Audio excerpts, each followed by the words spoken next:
আসসালামু আলাইকুম রহমতুল্লাহ। প্রিয় ভিউয়ার্স, প্রিয় ইমানদার মুসলমান ভাই বোনেরা, যে যেখান থেকে আমাদের আজকের ভিডিওটি দেখছেন, আপনাদের সবাইকে স্বাগত, শুভেচ্ছা, অভিনন্দন জানাচ্ছি, ভালোবাসা জানাচ্ছি এমআরএস টিভি বাহারা চ্যানেলের পক্ষ থেকে। আজকে আপনাদের সাথে শেয়ার করব 180টি ভিডিও, 80 নম্বর ভিডিও। ইতিমধ্যে আমরা 179টি ভিডিও আপনাদের শেয়ার করেছি। আপনারা দেখবেন এখানে সিরিয়ালি ভিডিওগুলো আছে এবং ভিডিওর থাম্বনেইলের ভিতরে ভিডিও নাম্বার দেওয়া আছে।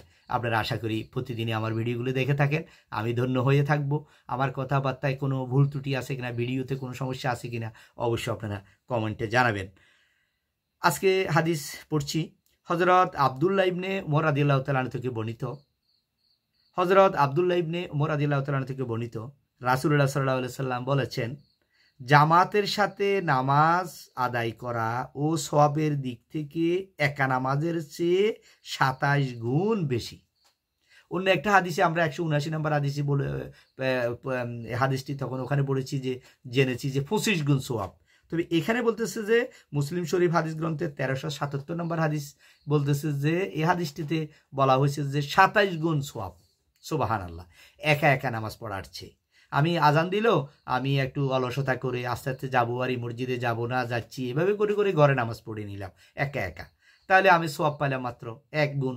আর আমি যদি উত্তম রূপে অজু করে ভালো করে আস্তে আস্তে ধীরস্থিরভাবে আজান দেওয়ার সাথে সাথে জামাতের আগেই আমি মসজিদে গিয়ে নফল নামাজ আদায়, সুন্নত আদায় করে ফরজ নামাজের জন্য অপেক্ষা করি, ফরজ নামাজ জামাতে আদায় করি, তাহলে আল্লাহ তাআলা আমাকে 27 গুণ সোয়াব আমার আমলনামায় দান করবেন। সুবহানাল্লাহ। কত বরকত, কত মর্যাদা এই মুসলমানের জন্য রেখেছেন, মুমিনদের জন্য রেখেছেন, নামাজিদের জন্য রেখেছেন।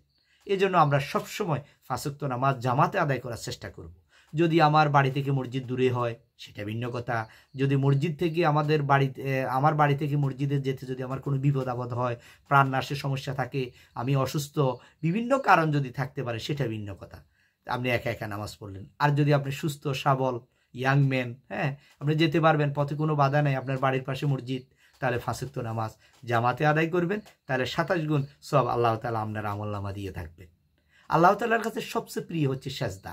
যে যত বেশি আল্লাহর সেজদায় মাথা নত করবে, যত বেশি আল্লাহর কাছে মাথা নত করবে, সেজদায় অবনত হবে, তত বেশি সে আল্লাহর সান্নিধ্য লাভ করবে, আল্লাহর কাছে চলে যাবে, আল্লাহর প্রিয় বান্দায় পরিণত হবে। সুবহানাল্লাহ। এই জন্য আল্লাহ তাআলা আমাদের সবাইকে, আমরা যারা ভিডিওগুলো দেখি, সবসময় থাকি, সবাইকে, আমাদের সকল মুসলমানদেরকে যাতে আমরা 5 ওয়াক্ত নামাজ আদায় করতে পারি আর সে তৌফিক দান করুন। আমিন। আসসালামু আলাইকুম ওয়া রাহমাতুল্লাহ।